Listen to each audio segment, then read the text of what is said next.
TVK ప్రభుత్వ ఏర్పాటుకు governor అనుమతి. రేపు తమిళనాడు సీఎంగా విజయ్ ప్రమాణ స్వీకారం. బల నిరూపణ కోసం 3 రోజుల గడువు.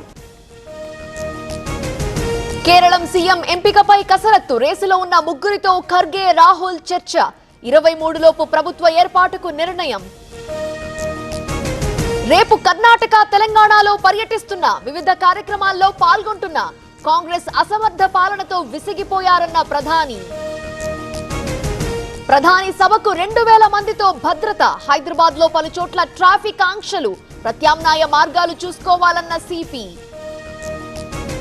దేశవ్యాప్తంగా బీజేపీ బలపడుతోంది. తెలంగాణలోనూ అధికారంలోకి రావటం ఖాయం. మోదీ సభను విజయవంతం చేయాలన్న ఈటెల. ధరణితో రైతులు అనేక ఇబ్బందులు పడ్డారు. భూభారతితో సమస్యలకు పరిష్కారం. గత ప్రభుత్వం రైతులకు సంకెళ్లు వేసిందన్న పొంగులేటి.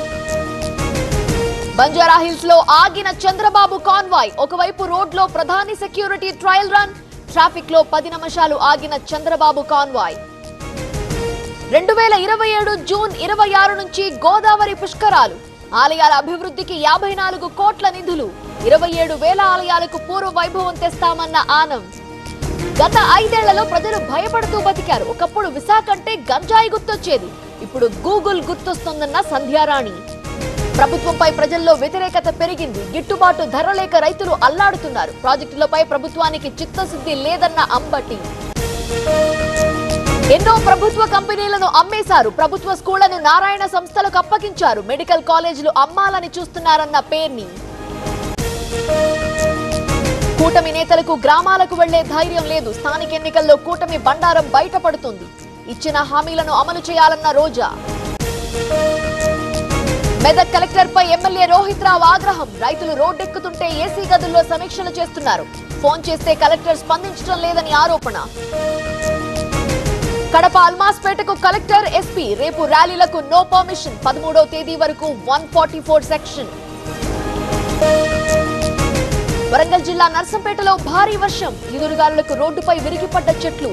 కల్లాల్లో తడిసిపోయిన ధాన్యం. శ్రీశైలంలో మరో సైబర్ మోసం. మల్లికార్జున సదన్ పేరుతో ఢిల్లీ భక్తులకు టోకరా. ఆన్లైన్లో 15,000 కాజేసిన సైబర్ నేరగాళ్లు.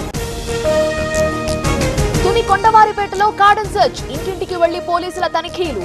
సరైన పత్రాలు లేని 30 వాహనాలు సీజ్. బెంగాల్లో కొలువు తీరిన బీజేపీ ప్రభుత్వం. సీఎంగా సువేందు అధికారి ప్రమాణ స్వీకారం. ముఖ్య అతిథిగా హాజరైన ప్రధాని మోదీ. పంజాబ్ మంత్రి Sanjeev Arora arrest. Money laundering కేసులో ఈడీ చర్యలు. చండీగఢ్ లోని ఆయన నివాసంలో అధికారుల సోదాలు. బెంగాల్ ముషీరాబాద్ లో పోలీసుల సోదాలు. టీఎంసీ నేత ఇంట్లో గన్స్, బుల్లెట్లు స్వాధీనం. మహిళ అరెస్ట్. మరో 2 పరారీ.